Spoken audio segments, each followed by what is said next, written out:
Welcome to This Organized Life. If you're a mom, wife, or coffee lover seeking advice on how to reduce clutter and reclaim time, look no further than your host, Lori Palau, founder of Simply Organized and author of Hot Mess, a practical guide to getting organized.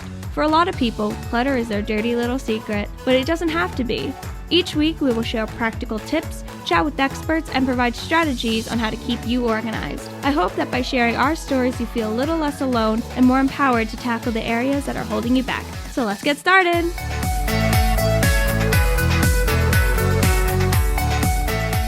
Hi, everybody, and welcome to today's episode of This Organized Life podcast. I am your host, Lori Palau, and if you are new to our show, because January always brings out a whole crop of new listeners, I am so happy that you're here. So I'll give you a couple of housekeeping tips. First of all, make sure you click that follow, subscribe button wherever you're listening. That way you get all of our catalog of episodes, and we've got well over probably close to 400 at this point. Second of all, make sure that you hop into our email list. We drop show notes or a recap and email of every single episode. So that way, if you're like, I'm busy, I'm not hopping in my podcast, but I don't want to miss an episode that might really speak to me, we're going to just drop you a quick email and say, hey, here's a short recap of what this week's episode is about. And then you'll know whether or not, hey, this is something that I really want to check out. So in the show notes, you can do that. You can also just visit our website, simplybeorganized.com. And of course, if you're on the socials, connect with us everywhere. Simply Be Organized, which is our parent company, or you can follow us at This Organized Life podcast. We're available on all the things and any way you want. But I'm very, very, very excited that you have found us and that you are here and you are in for a treat, because today's episode is going to be a great one. Joining me today is a good friend of mine, dear, dear friend of mine from well across the other side of the world in Australia. And Amy Revell is, I can't even begin to tell you, she is the premier organizer in the country of Australia. She's got a #1 podcast called The Art of Decluttering. She has, if you're a Facebook person, she's got one of the largest Facebook communities called The Art of Decluttering on there. And she has helped thousands, tens of thousands, I don't even know how many thousands of people find freedom and strategies in the most simplistic, simple steps that I just absolutely love. She's also an author of the book Simply Organized. And that, my friends, is organized with an S because, again, she's from Australia. So it's organized with an S, Simply Organized. And personally, and we're going to talk all about this, she's married to her adorable husband, Cal, and together they have 2 sons who are getting bigger by the minute. They were little when I met Amy, Jesse and Elijah. But the topic for today, and we're going to have Amy come out and talk about it in a second, is how can we use, or not use, but how can we leverage the talents and the gifts of the baby boomers in our lives? For many of us, that's our parents or aunts or uncles or even our neighbors, and have them play a role in helping us simplify our life, whatever that looks like to you. So without further ado, let me welcome my dear, dear friend and colleague, Amy Revell. Hello, lovely to be back. Hello. I am so happy. And for any of you guys that are watching us on YouTube, because, we are like 16-hour time difference. It's always the biggest Big challenge time for difference. us. Is trying to figure out a time when one of us is not sleeping. It's always or worth working. staying up for you, though. Always worth it. So Amy stays up late and I get up early. So I have like bedhead wearing a hat because I was like, I don't care. This is too important, people. Yeah. Well, tell everybody. You've been on our show before. I do, but I feel like we need to warn everybody. Like, you are such an Enneagram person that this is like the 8 show. Because I think you're the most 8 aside from me that I know.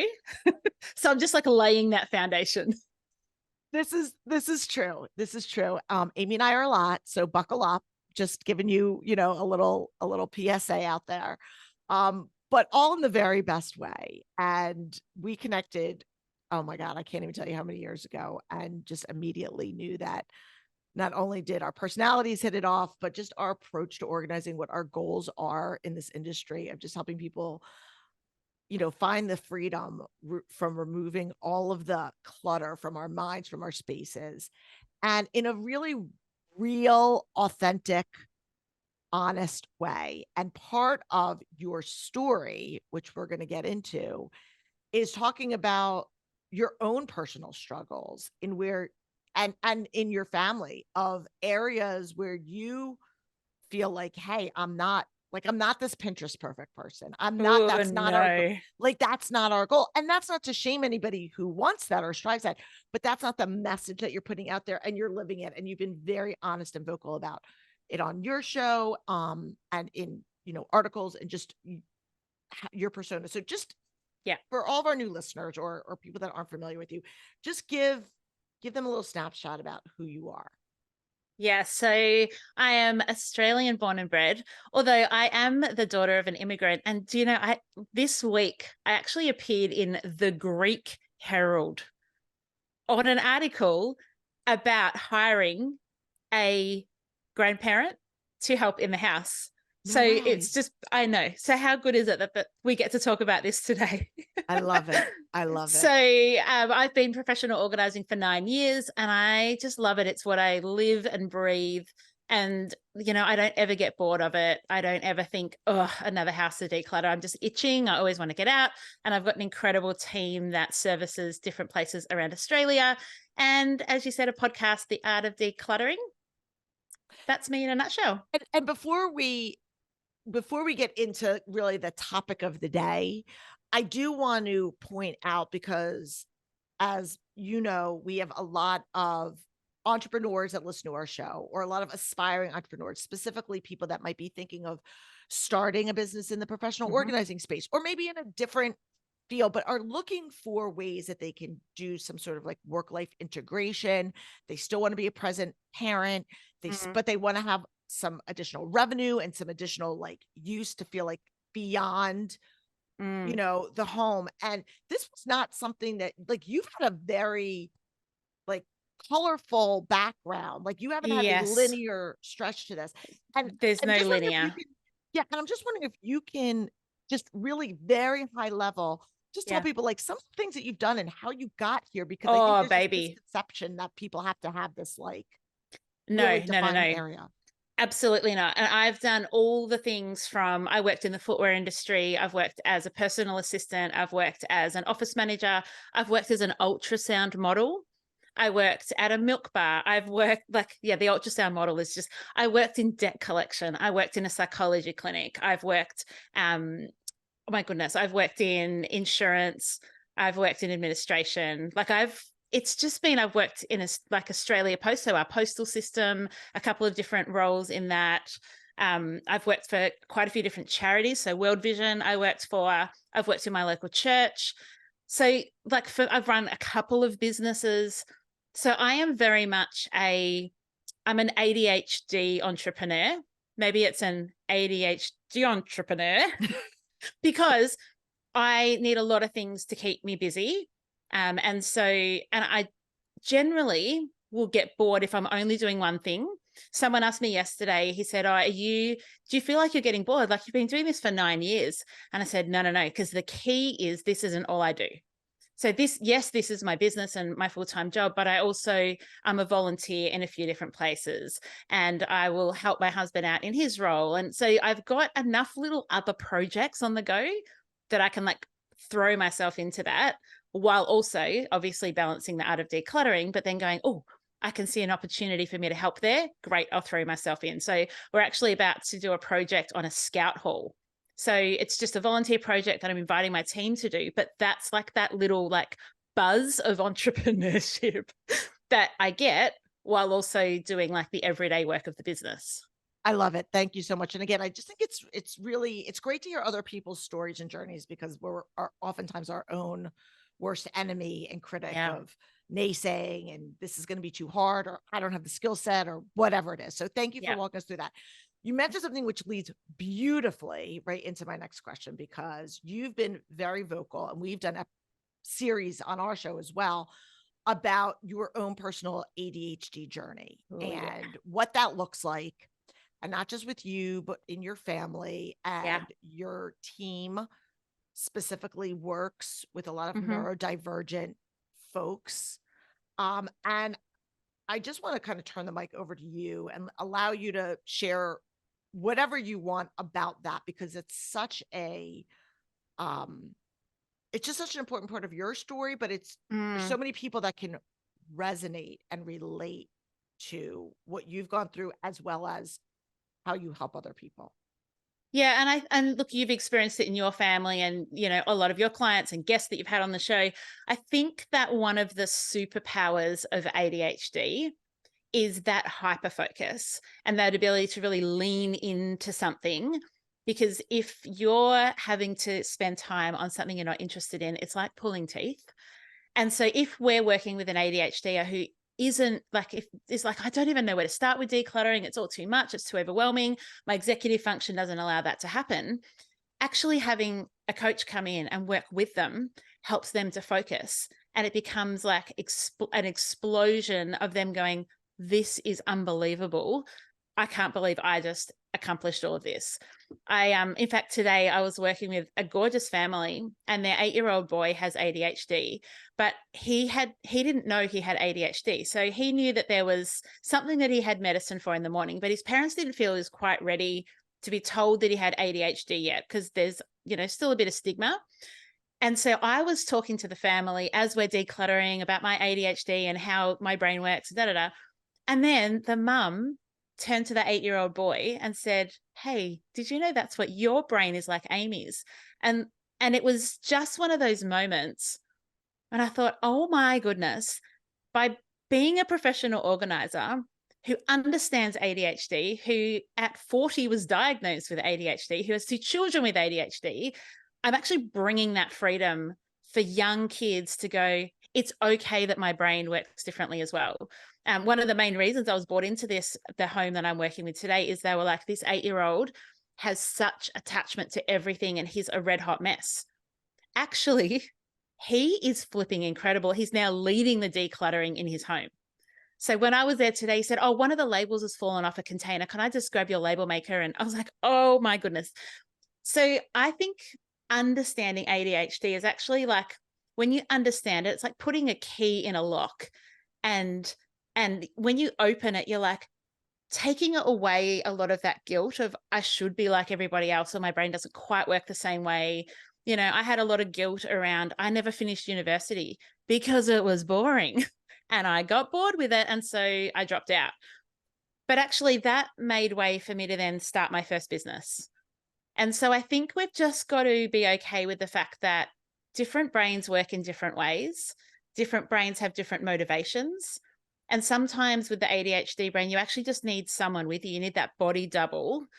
So I love it. Most of our clients, I would say most, either have ADHD or have a family member with ADHD. And over 50% of my team have ADHD. And then I've got team members with OCD and autism.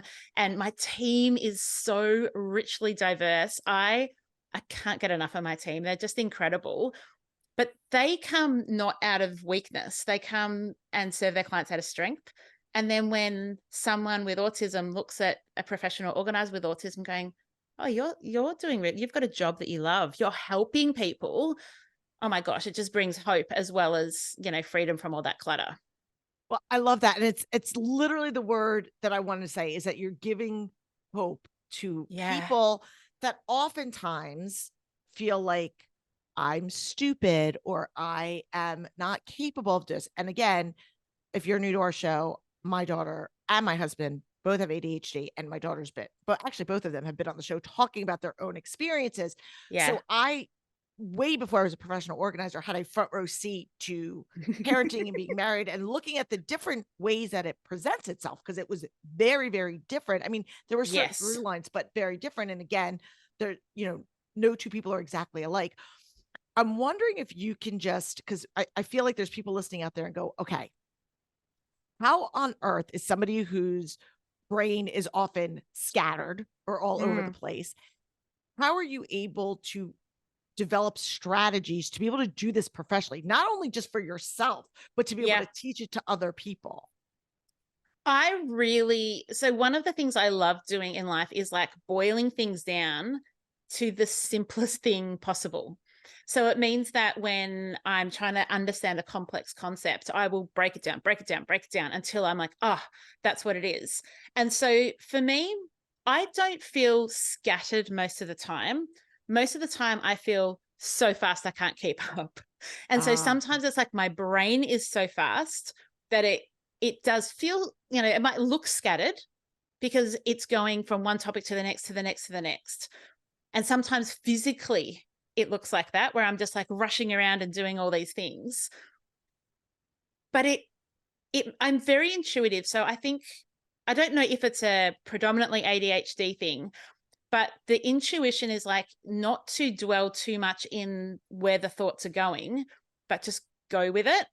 So when I'm with a client, even though I'm walking into a room and I'm like, okay, we need a container there and we could turn that way and we could I need to slow myself down and not overwhelm the client with the pace at which my brain and my mouth can go.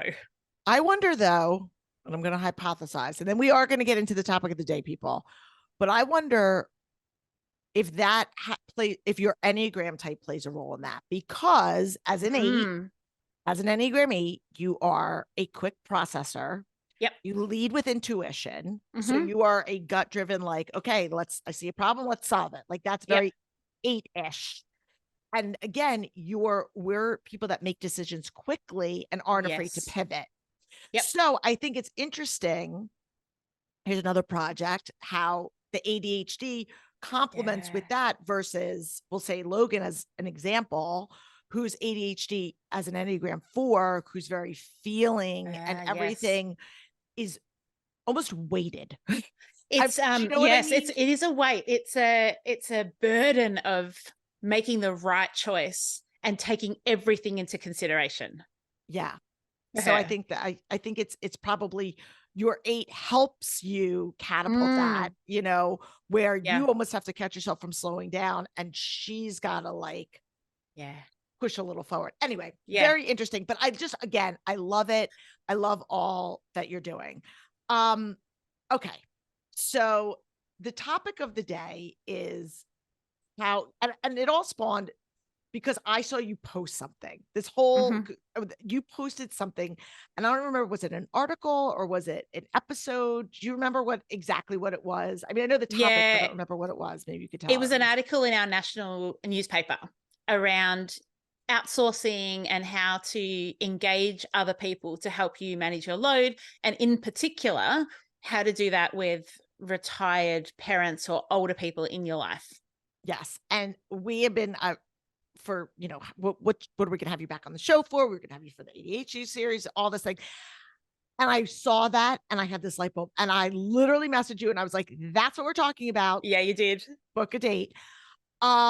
Because you in the article proceeded to talk about how you hired your retired dad to do meal prep for you guys. Is that correct? It is the best. Yes. So I feel very posh in saying I have a full-time chef.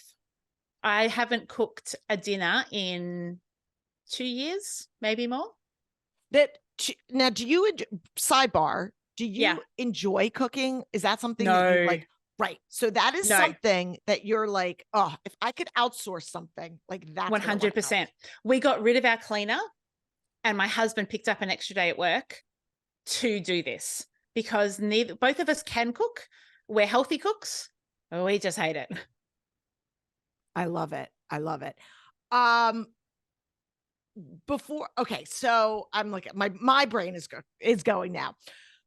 Why don't you walk us through, and we're probably going to stop midway for a little break, but start to walk us through how this evolution even came to be, and like where you're feeling, because one of the things that a lot of people struggle with is that feeling of, I don't have enough time to do all of the things. Whether you work outside the home, whether you're a mom with a lot of little kids, and whatever your story is, you're just like, I'm so busy and there's so many things that I have to do. And I feel like I'm not doing any of them well. Yeah. And again, I think there's a misconception that people in our profession have it all together, which people like you and I are constantly out there saying that is just fake news. How did you even get to the point of saying this is a pain point in our life and we need to do that? Walk us through that process. So I would say that until the kids were probably mid-primary school, so they were probably 8 and 10 or maybe just a little bit younger, I was carrying it all.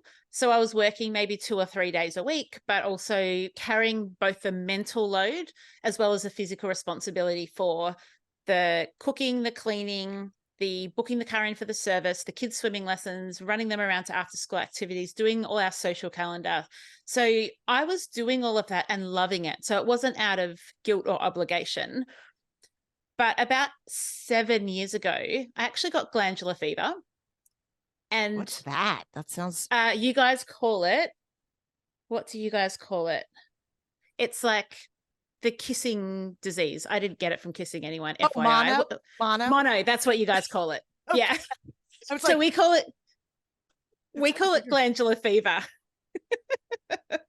I feel like that sounds so much worse. I feel like that sounds so much worse. Whenever I take hideous. But it bedrid me for 5 months. And as an 8 with ADHD, it takes a lot for me to be bedridden.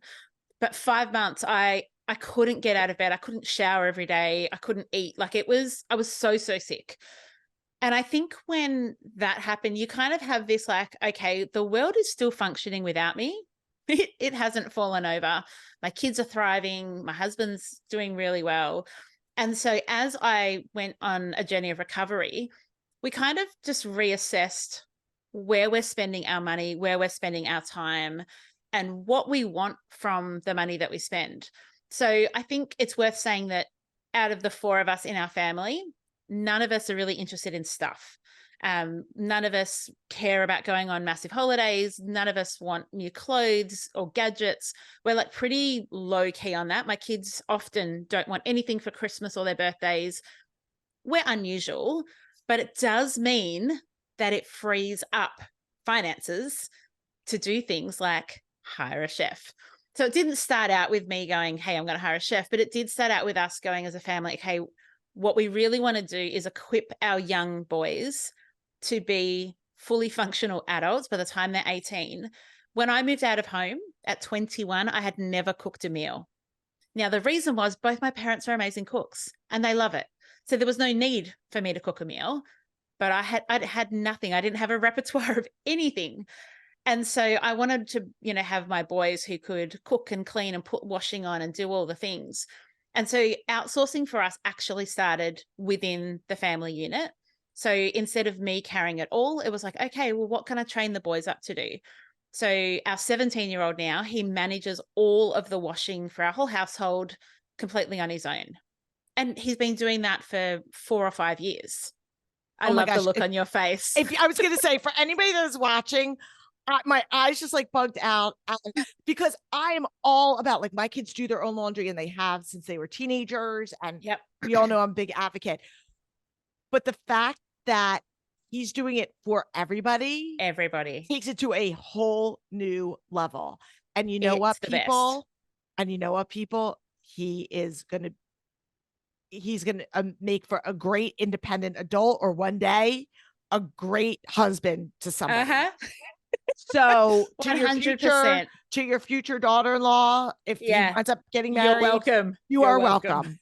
Wow. I mean, it's beautiful when he was 15, he'd come out and go, Mum, your new bra, does that go in a bra bag? I'm like, oh, I've nailed parenting when my 15-year-old knows that bras go in bra bags. Oh my gosh. I love that. Just beautiful. But that outsourcing and going, okay, how do we function efficiently? I often, and I've probably said it to you before, is that efficiency is my love language. Mm-hmm. Like, if I can make something more efficient, it just makes me so happy. And so I've really thought about how our household runs to make things efficient. And it started off with little things. So we culled like how many bath towels we have. We now just have 2 sets of bath towels because it was so much more efficient to wash the towels in the morning and then put them back in the bathroom at night than be thinking I've got to fold them, I've got to find room for them in a linen cupboard. And so that kind of just simplified things. We no longer go and do our groceries, and we haven't done our groceries for, I don't know, 7 or 8 years. We just do what we have in Australia is called click and collect. You put your order in online, you drive up, they put it in your car, you come home. We call it Instacart. We have Instacart. Instacart. That's exactly what it is. So I haven't wandered around the shops with the shopping trolley for close on a decade, because that has given us probably an extra 90 minutes a week that we don't have to do because someone else is offering to do it for free. You don't have to pay anything extra. And then when you get to the end and you look at your cart, you take out 3 of the blocks of chocolate and it ends up better for you. Oh my gosh. I love it. But I love that you said, I just want to kind of reiterate the fact that you said that you started the outsourcing in your house. Like you started that practice of before you're like, I'm going to hire all these outside people. Let's look at what gifts, talents, and opportunities we have within each one of us. And I've said this before on our show, again, for our kind of our OG listeners, like I always said, this is team Palau. Like we're all team players. And so whatever that looks like, and one of the kids likes walking the dog and the other one doesn't. And this one, like Logan's like Josh, and she doesn't mind doing the laundry, but Zoe's better at that. So lean into what you enjoy and what you don't. Not that you always have to do tasks that you enjoy, because that's like life is like that. No, but you can choose what you're more inclined to enjoy. Yeah. So Jesse, who does all the washing, he cannot stack the dishwasher without gagging. So he never stacks the dishwasher, but that doesn't matter because Elijah quite likes to do that. I don't know that he likes it. Elijah does it. And so I think that outsourcing, it can seem like, oh, well, that's fine for you. You run a business, you can afford to pay someone to cook for you. But actually how does that look in our family where it's simple, it's not expensive, and it's actually equipping people, not using each other. So I'm not using my 17-year-old. I'm actually equipping him to be part of the family, like you say, like going, hey, mate, you wear the clothes. I wear the clothes. You eat the dinner. Someone else does the shopping. Like, this is us. And the other thing that it does is you are modeling the behavior, whether you're saying it articulate, like you're actually saying it, or you're just living it, that the responsibility, the entire mental load, the entire actual tactical execution does not all fall on mom. No. And that in and of itself is so huge. I mean, we've done episodes on this before, but we had specifically Eve Rodsky on a couple years ago, which the whole fair play movement came out, and talking about the mental load and what the expectation is. And oftentimes we are our own worst enemies, because as mothers, and I'm speaking, for myself, we model this behavior of, I'm in charge of making the beds and cleaning the house and doing the meal prep and making all the doctor appointments, and I do all the things. So then when I try to step away for something and everyone comes to me, or everything comes to a screeching halt, it's no wonder, because we've created this little ecosystem that you are the center of it. And if you step away, the whole thing comes to a halt. So I love that you have modeled the behavior that everybody plays a role. Yeah. And there's no martyrdom of like, oh, I have to do everything. And then when someone goes, well, I'll do that, it's like, well, you don't do it right. No, I don't want to micromanage how it's done. So one of the, sometimes we've had to let things go. So we no longer have our clothes sorted into darks and lights when they're washed. It's just everything in, which is totally fine, because nothing's been ruined in all of these years. And that's how Jessie does the washing. So I don't mind. Oh my gosh, I'm so excited by the fair play stuff. Eve is like blowing my mind at the moment, because one of the things I struggle with is the mental load.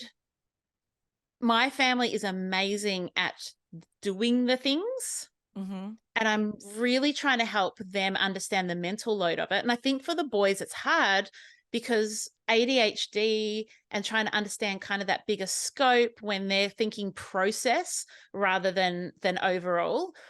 And so I might go back and re-listen to that episode actually, because I've just bought her deck of cards. Oh, awesome. Yes. So that we can go through it as a family and go, okay, I can't hold the mental load for everything.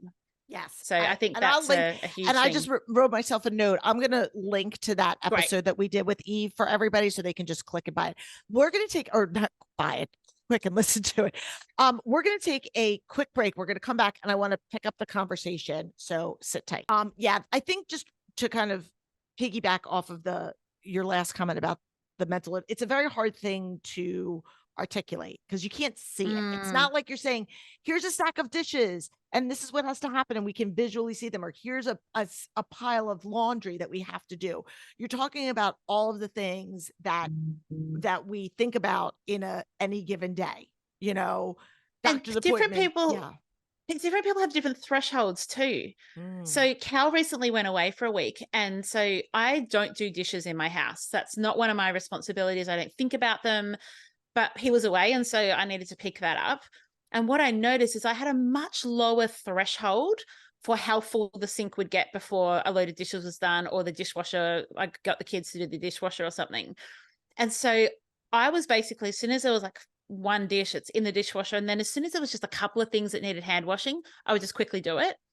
But his threshold is significantly higher. And he doesn't mind at the end of the day that there's like a mound of dishes because he'll just power through them. He puts a podcast on. And so if I wanted him to have my threshold, I would be constantly frustrated. But I don't. I'm like, no, he has the mental load for it. And once you've passed over the mental load, you also have to let go of the frustration so that other people can actually step in, own it, find their rhythm, find their way of doing it. Yeah. And that right there is gold, because so many people say that they want the help. They say they want to outsource it, but then they innately want it done their way. And more often than not, the person is not going to do it your way. And so you have a choice, right? You have a choice. And there's certain things like you could teach people, like, this is the way I like us to fold towels, or this is the way. But I know Josh gets micromanagey about things. Dishwashers is one of them. And I'm just like, let him at it. Go do it. I will load the dishwasher. And if you want to come in there and correct what I did and it makes you happy, Godspeed. That's on you. Yeah. I'm not intentionally trying to irritate you, but that's your thing. But if but I think for parents, a lot of times it's frustrating because we want to outsource these tasks, whether it's laundry, whether it's dishes, whether it's whatever. And our kids or our spouse are doing it their way in their time. And that's where that communication piece is so critical. But I'm going to put a pin in this, because you and I could talk about this for hours, but we brought you here to talk about the whole journey of hiring your dad, how that worked out, and how people at home can open up their minds to think about how can we leverage this retired generation to help us live a more organized life. So yeah, it's been game changing for us. So my dad retired about 3 years ago, and he is an excellent cook. And he is also an ADHD. And so I know that he's not going to be able to sit at home and do nothing. He's in the garden for maybe 3 or 4 hours every day, and he plays golf and da-da-da-da-da. But we were doing meal kits at the time. So, when you get the recipe cards, all the food's delivered. And I thought, you know what? I wonder what would happen if I asked Dad if he could cook just a couple of nights a week for us, and he could carry the full mental load for it. So what he does is he decides what we're going to eat. He goes and does the shopping. He preps it. He cooks it. And he either delivers it or sends us a text message, which is dinner's ready in 10. We go over, we pick it up, we come home and eat. So it comes hot. So I'm assuming logistically your dad lives relatively close to 10 minutes away. Yeah. Okay. Yeah. How did you approach the conversation? Can you I want to walk us back, because if somebody's out there going, oh my God, this sounds amazing. Yeah. Walk us back. Did you just say, hey, Dad, I had this idea. What do you think about it? Yeah. And I think the way that my brain works, and I do this in business or with any ideas, is why don't we try it? Why don't we just do an experiment or a test? And let's see if you like it. if we like the food, like maybe I love the food because we're only eating it, you know, once every couple of weeks at their house. But if it's every night, maybe I don't like his cooking that much. And Right. so it was like, let's try for maybe 1 or 2 nights a week, and let's give it a month. And let's just, at the end, everybody's free to walk away. Everyone's free to have communication, because I need to know, am I giving him enough money? Am I expecting too much of him? Like, you know, there's so many factors. Yeah. So how do you even, like, how did that come? Because obviously there's the cost of the products. The products, but then you wanna, right? But then you want to also compensate him for His time. the time that's involved. And again, it's the prep and the shop and the plan and the actual cooking. So much. So I think for us, the benefit was, because we were doing meal kits, is we kind of went, okay, we kind of know how much each meal is kind of costing ish. And then we just went, okay, well then how much time would you be spending on it? So it started off with just a couple of nights. And then, because he's the most generous, incredible man in the world, he would just start cooking more meals. And so then I would start upping the money in the bank account. So he would bring more meals. And so I would up the, and in the end, we're like, do you want to just do it for every night of the week? And he's like, yeah. So what we do is we don't cook. He doesn't cook every night of the week. Okay. So he is also being efficient on his end. So he might cook 2 meals on, say, a Monday night, one that goes in the freezer and one that comes hot. And the hot one might last 2 nights. So in our family, we eat for function more than we don't care if we eat the same meal 2 nights in a row. Doesn't bother us in the slightest. I could eat the same meal 5 nights in a row and would not care less, right? So that's definitely a factor. And so he might do, you know, a drop off on Monday. We've got 2 meals. Then on Wednesday, I pull that out of the freezer and we've maybe got another night out of that. And so we might have drop offs 3 times a week. And so he's being efficient. He's shopping efficiently. He's cooking, and he's got a few things going at the same time. And so it works really, really well. In terms of the payment, one of the keys for us, and this won't work for everybody, is we have a set budget regardless of what he cooks. So if he cooks I fillet steak, or we get a chicken noodle soup, doesn't matter. We both agree that it all just comes out in the wash. I was exactly the phrase I was just going to use. It all comes out in the wash. And I'm thinking again, and this is going to vary depending on what types of food you eat, where you live, all of the different factors. But I also think, yes, you're spending money to outsource this task, but you're also saving money in that you're probably not going out to eat. You know, like we don't eat takeout anymore. I don't need to. Yeah.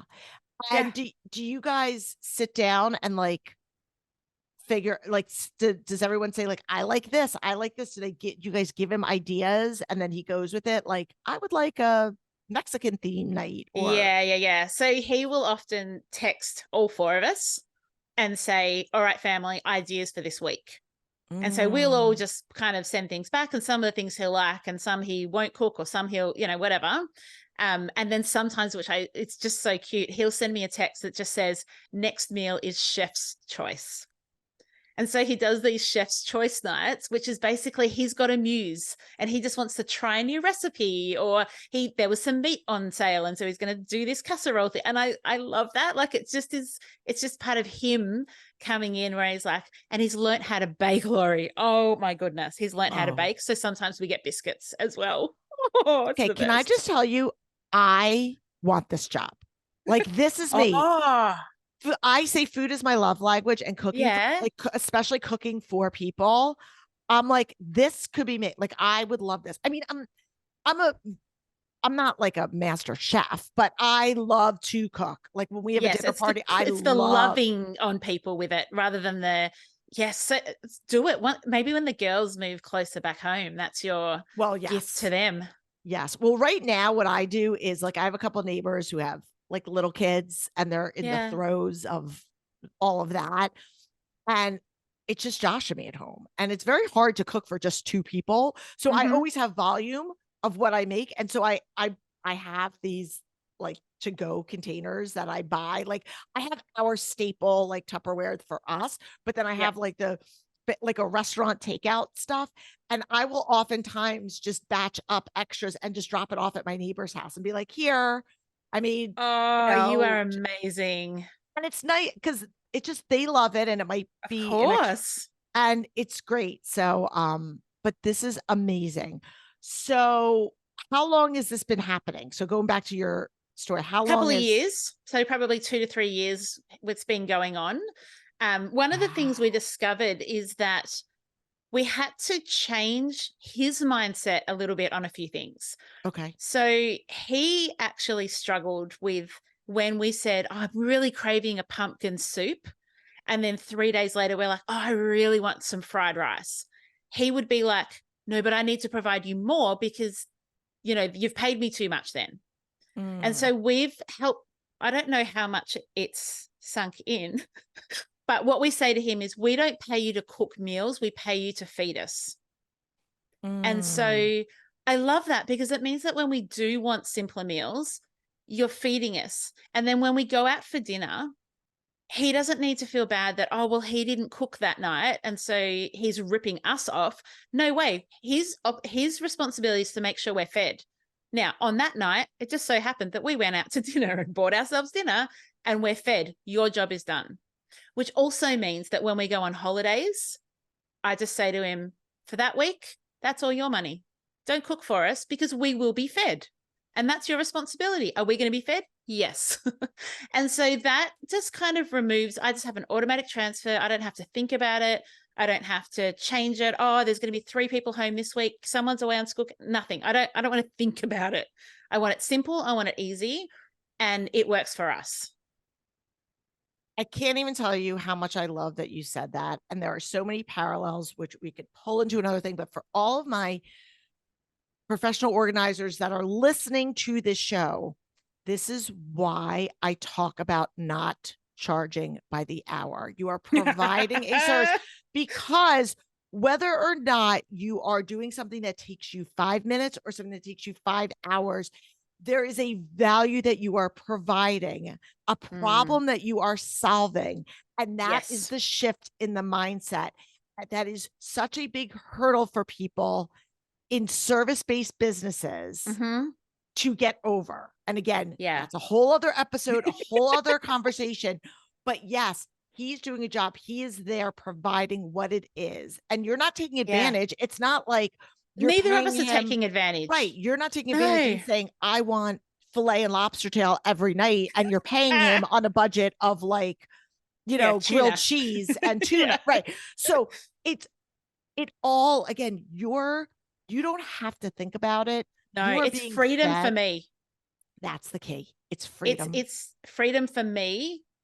It's removing the moving parts for me because I just don't have to think about it, which I love. I think one of my clients has so she was diagnosed with ADHD not long after me. One of the things that she does is her mum said to her, like, the kids are now at school. I want to help you in some way. What can I do for you? So her mum now is her errands person. So what it looks like is, I've got this parcel that I need to take to the post office, and I've got this shirt that we need returned to the shops, and I need to go to the dance school and pick up the costume, and these shoes need to go to the cobbler. So her mum does the running around for her. And she said, it's been game changing. You know, all those things where like, oh, I need to nick out to the shops and pick up that and return this and swap that and drop that at someone's house. And she does all of that for her. And so her mum loves it. She's out and about and she's doing things and she's walking and she's in my friend's life and getting that connection and being such an incredible, bringing that change to her family. Because on Saturdays and after schools, that whole family is now not running around to the cobbler and the dance school and all of the things. I've got someone else whose parents do all of the research for after school activities. So when the kids are little and you need swimming lessons, they go and go, okay, this school does these times. We can do this. This is the time. Like, it can be little things that you think, oh, well, I couldn't ask my parents to do that. That's embarrassing. But if you've got a parent that's come out of finance and you might say to them, can you help me roll over all my super accounts? Or can you help me set up my Oh, so my 201k, is that what it is? Is that 401k. 401k. You were close. I was like, close. But it might be that you want them to help you, find the best home loan, or you've got a parent that's come out of administration and actually you want help setting up your paperwork system. And I think to a question that you asked before around communication, I think that's part of it. I didn't say to a dad who hates cooking, hey, Dad, can you cook for us? Because it would really help us out. Now, he probably would have still said yes. But I saw a strength of his that could meet a need of ours, and we had conversation around it. I love everything about it. So if we've got somebody, because I want to try to tie this up for our listeners out there. So if we've got somebody that's listening that is, their wheels are turning and thinking, hey, whether it's meal prep or cleaning or running errands or whatever, I think this is something. Where do you suggest they start the conversation? Especially if they're not an 8 like us, where we're just going to ask. But for some people, right. For some people that might seem awkward. Is there? Yeah.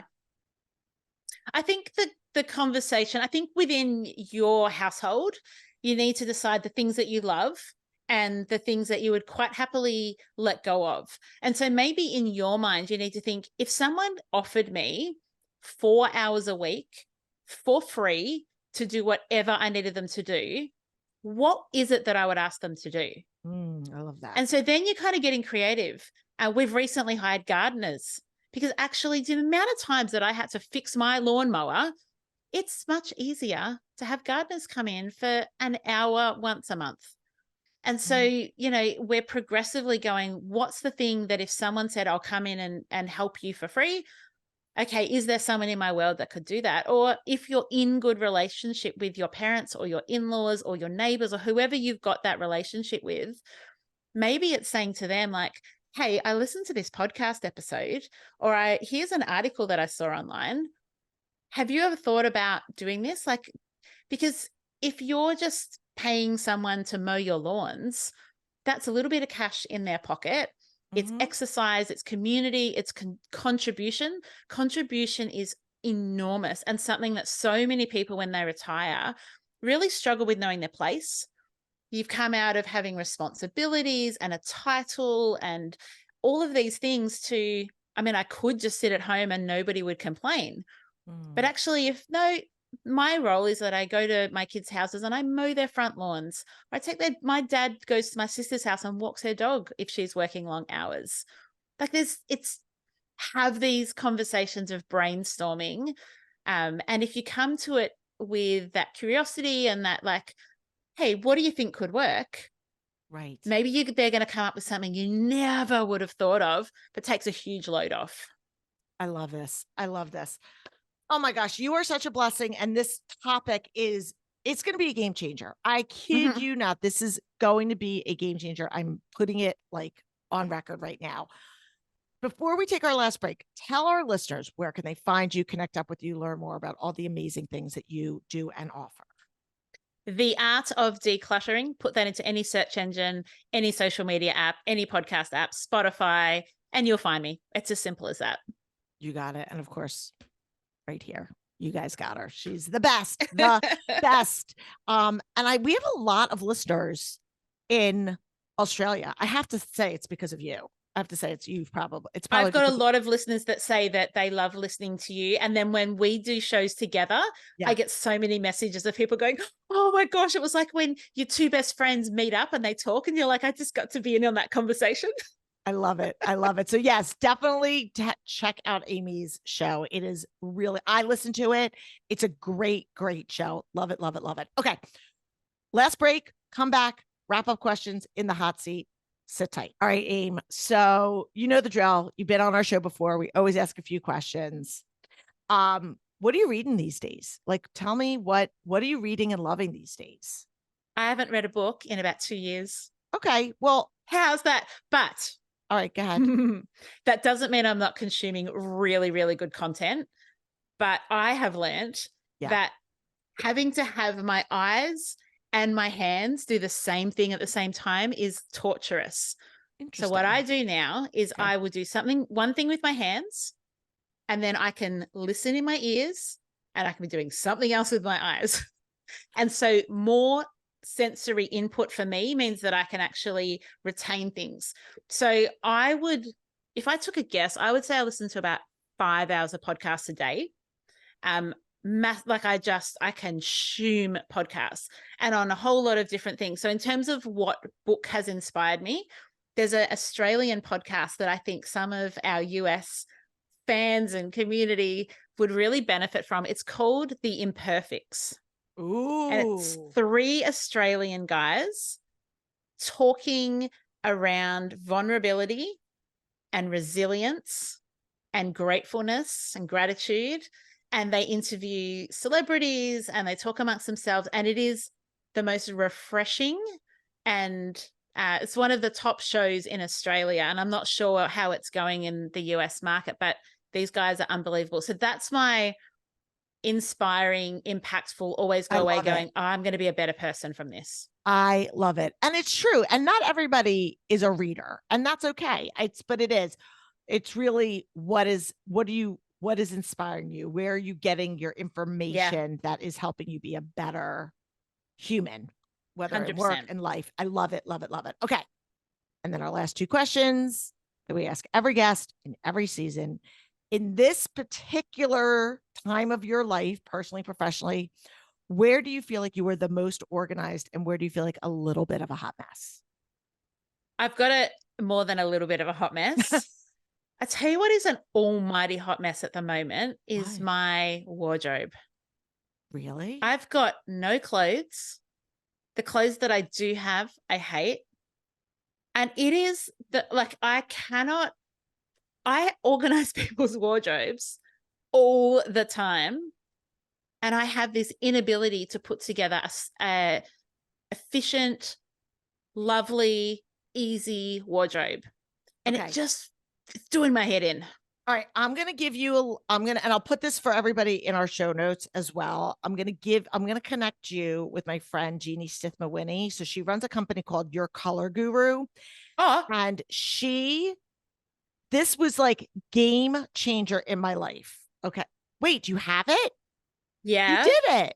It's right here. I've literally within hand. Okay. Jeannie's amazing. So she's the best. So for anybody listening, she does this assessment, and it's all online, right? So it doesn't matter where you live, and you upload a couple pictures of yourself, and she will tell you based on your hair color, your eye color, your complexion, what color scheme looks good on you. So it's not just like one color, but it's like these colors wash you out. These make you look more vibrant. And she goes through this whole big thing. And yes, for you guys are watching, yes, I have it. Watching, you can see it. And it was a game changer because when I go shopping now, I know what colors to gravitate to, which ones look good. And then I don't know if anybody's out there listening that has ever said, oh my gosh, I saw this and it looked great on the model or whatever. And then I bought it or I liked it on the hanger and then I bought it. And I'm like, this doesn't look good because maybe it's not like your color. It's not your color scheme. So I need the Genie, but for the shape. Because I never know what shapes to buy. Because I literally have, how quickly was I able to grab my color chart? Yeah. Half a second. Right at arm's reach. Yeah, exactly. I always have it within arm's reach. And I have a copy of it on my phone.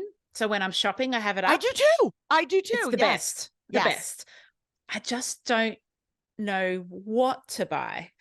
So I end up buying things that are the right colors, but look terrible on me for the shape.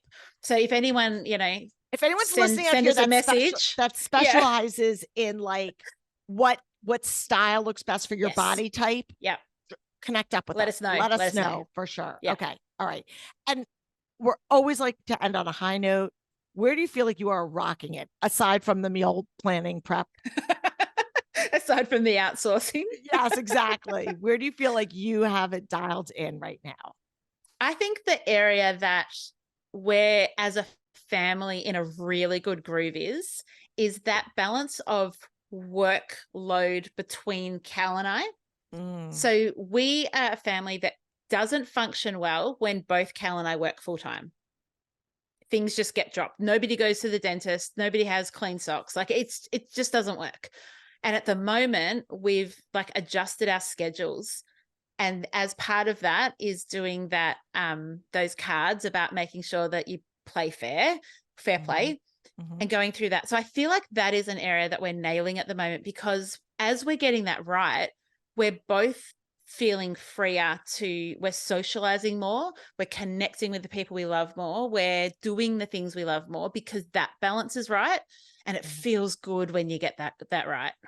That's awesome. I love that. Thank you so much for sharing that. That's great. And again, we will link up to all the stuff that we were talking about. So if you're listening and you're like, I don't really know what you're talking about, I got you. Got your back. We got you. Amy, thank you. I'm so grateful for this conversation and grateful for your friendship and all that you do to help other people. And again, if this is your first time tuning in, you're here on, like, we set the bar high, people, but these are the types of conversations that we like to have here to give you tactical, practical tips, as well as just think outside the box of what are the things I can do to help me find freedom, because the organization piece is nice, but that's not the end game. It's that finding that freedom, spending time with the people that matter, doing the things that are important to you. And that's what we're here to talk about. And again, if you're an entrepreneur and you're thinking, hey, this is something that I might want to do, reach out to us. We have an entire community, programs to help support people that want to embark on this, because trust me, there are more people that need organizing help than there are people in the organizing space. So there is in every country in the world. That is true. Yes, absolutely. So please connect up with us. And also, if you are new, every Monday we have a tip of the week that we drop. So Thursdays are our long episodes like this one with Amy. And then every Monday we get these quick little tips. And so if you are already subscribed to our show, you get that right in our podcast feed. And it's just something really small, bite-sized nugget, practical thing that you can do to help set you on your journey for living a more organized life. So thank you so much for being here. I'm Lori Palau. Peace out. Thanks for tuning in. If you like this episode, please spread the love and share it with your friends. And if this is your first time joining us, make sure to click the subscribe button wherever you are listening so you never miss an episode. And while you're there, please leave us a review so other people know that our show is worth the listen. You can also find us on YouTube and Instagram at This Organized Life Podcast. And if you'd like to connect with us, you can head on over to our website at simply the letter B like boy organized.com, which is filled with tons of resources, including free downloads, checklists, links to our amazing organizing partners, and all of our digital offerings. I'll see you next week for another episode of This Organized Life.